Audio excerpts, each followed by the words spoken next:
रीझता है। गुरु अमरदास जी महाराज कहते हैं, तन मन धन सब सौंप गुरु को, हुक्म मनिए पाइए।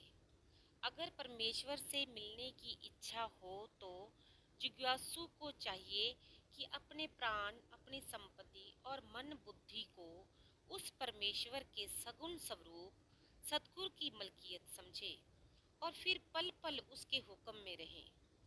भाई गुरदास के इसी भाव से मिलते जुलते वचनों पर विचार करें। जैसे फल फूल ले जाए बन राय प्रति, करे अभिमान कहो कैसे बनी आवे जी। जिस प्रकार कोई सुंदर फूल या मीठे रसीले फल टोकरी में डालें और उसे वनस्पति के राजा को बड़े रोब से भेंट करके कहें कि देख, तेरे लिए कितना बढ़िया उपहार लाया हूँ, तो यह अकड़ व्यर्थ ही मानी जाएगी। जैसे मुक्ता हल समुद्र ही दिखावे जाए, बार बार ही सराहे शोभा तो न पावे जी। या अगर कोई चुने हुए मोतियों की माला पिरोकर मोतियों के भंडार समुद्र को दिखाए और अपनी इस संपत्ति की सुंदरता की सराहना करे, तो यह उसके लिए कोई शोभा की बात नहीं होगी।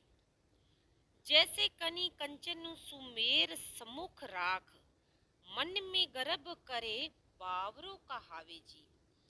या अगर कोई कहीं से सोने का मामूली कण मिलने पर उसे सुमेरु पर्वत के पास ले जाए, जो कि सोने का ही बना हुआ माना गया है, और इस प्रकार गर्व करे मानो ऐसी वस्तु पहले किसी ने देखी ही ना हो, तो इस पर लोग उसे पागल ना कहेंगे तो और क्या कहेंगे।